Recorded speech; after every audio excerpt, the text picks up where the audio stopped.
Real quick, without putting any thought at all into this, what would be your single greatest concern about any hockey team that's getting up there in age? Yeah, thought so.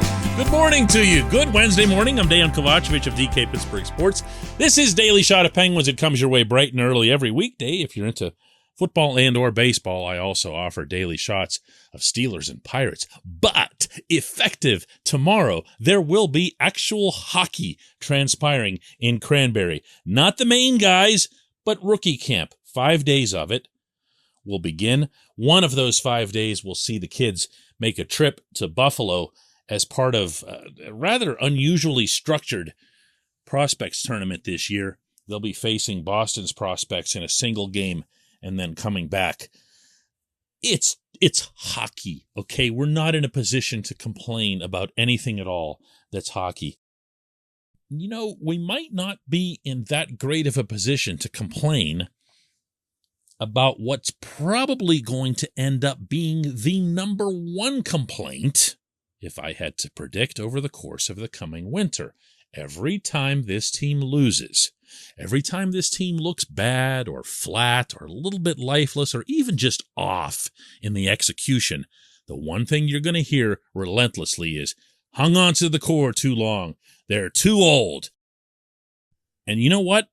If that actually is what happens, if that's actually the cause of the Penguins' downfall, I can commit to you right now that I'll call it that way.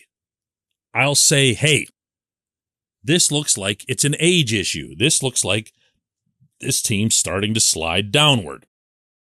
I did that, if you'll recall, regarding Jeff Carter's play over the final 2 months of the season and into the playoffs, where it wasn't until the very last couple of games against the Rangers when things got super, super desperate that Carter started looking like, at least like he could still play in the NHL.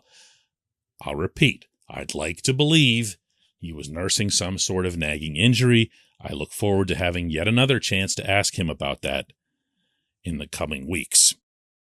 But to presume that everything that'll go wrong with this team will be related to they kept the core together would also presume what? Exactly the thing you answered right after I asked it in the intro. And that would be that the team is getting slower. The problem with that is that the two concepts don't really connect at all, because this team, this roster as it is currently constituted, is still going to be very fast, and I believe among the fastest in the Eastern Conference. Want to go through the names? We can do that. Let's just rip right through them, and you tell me which one of them you feel will be the one who slows down this roster. This portion of Daily Shot of Penguins is brought to you by the good people at the Greater Pittsburgh Community Food Bank, where they're committed to providing food for all of our neighbors in need across Western Pennsylvania. They, in turn, need your help. Find out how $1 can be turned into 5 full meals for those in need. Visit pittsburghfoodbank.org. Ready? Here we go. Forward line. Sidney Crosby is still very, very fast. Anybody care to debate that? No. Okay, let's move on. Jake Gensel over on the left wing. Never really relied much on his speed. Never will have to. As Ron Francis once famously said, I can't lose a step because I don't have a step to lose. Jake's not slow, but Jake's not fast. Brian Rust is on the right wing. Brian Rust remains one of the fastest skaters in the entire NHL. I know people locally might not think of him that way, but it's true. Second line, and a lot of this is now depending on how these things shake out, Evgeny Malkin, when he gets that churn going, the one that I talked about on yesterday's episode, he can really, really freaking move. Still, ask the Rangers about that. Ask how that went in that playoff round when they were trying to keep up with him, particularly once he had it rolling through the neutral zone. I've now mentioned 2, by the way, of the 3 core members who will get blamed for everything. Kasperi Kapanen, for whatever else you might think of him, is even, and this is just by a little bit, faster than Brian Rust. Maybe that even depends on the day and what kind of mood they wake up in. They're really, really close, but Kapanen's just a little bit faster. Jim Rutherford once told me that, and I'd like to think Rutherford was basing that on more than just his eyesight. But even if it was just that, I'd trust it. Danton Heinen, not a super fast skater, but he certainly gets where he needs to go. And there's some hop there. Jason Zucker can just flat out fly. I don't think, again, anyone would dispute that. Ricard Raquel, great wheels. Want me to keep going? Okay, Carter has been, for the better part of his career, one of the stronger skaters anywhere in the world. Now, has he lost a little bit? Yeah, dude's in his upper 30s. Did he lose a lot over the last couple of months of last season? Again, yes. But when he's just normal Jeff Carter, he can really, really move. Who else are we looking at here? Where is this team going to slow down up front? You see where I'm going here? No matter how you break it down, and when you're getting to the third and fourth lines, yes, you want to have speed. You'd love to have guys, producing as well. But what you really want is to have a team that can play at the pace that Mike Sullivan wants, in particular as it relates to his forecheckers. A really good example here is Drew O'Connor, because O'Connor isn't going to beat, these other guys that I've mentioned in a foot race. But when he gets that big body and that momentum going, he is one heck of a forechecker. He'll go into that zone and he'll just engulf dudes. That's what you need the speed for, particularly on those bottom two lines. And going to the defense, Chris Letang, I believe Chris Letang is going to be skating the way he does now when he's 65, because I can't even picture anything remotely resembling him slowing down. If that sounds like wishful thinking to you, so be it. Feel free to offer a counter to that. I don't believe that you can. Jeff Petrie, newly acquired, has some serious wheels on him. He is in his mid-30s, but he still has his skating as his greatest strength. So you're not bringing the team down. Is he the skater that Mike Matheson is right now? I don't know that anybody is. Matheson's a complete freak. But it won't be Petrie's age making the team slower. The rest of the D, without going through every single name, isn't the league's most mobile, but it's also not the league's least. I think it's somewhere in the middle. And regardless of how that breaks down, the two guys whose names I just gave you are the only ones who are up there in age, Letang and Petrie. And to repeat, they can really, really move. It's still going to be a fast hockey team. Everyone will have to eventually find another reason to explain anything that goes wrong. When we come back, J1Q.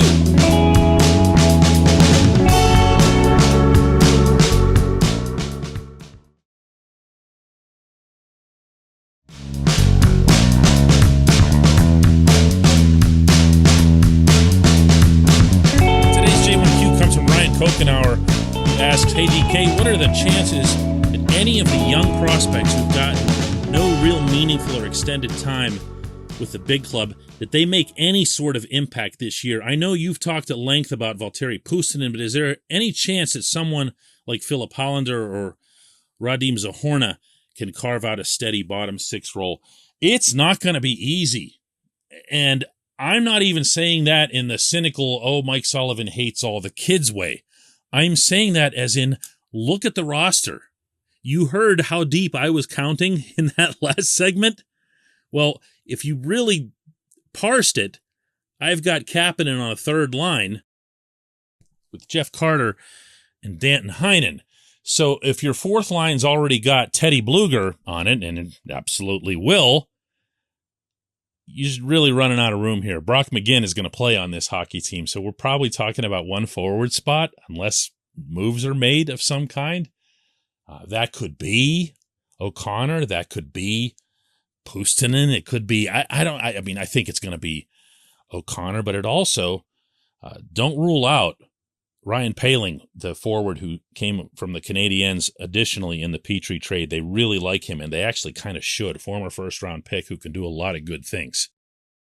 But when you're talking about Puustinen as a Horna, you threw in Hollander too, and that's a fair one. Sullivan was really happy with his two-way play. They consider him to be really reliable and responsible, which is obviously a nice trait to have on the bottom six. You're talking about a real battle here, or you're talking about guys getting injured, which does happen. So I'm not about to predict that a whole bunch of kids are going to make this roster.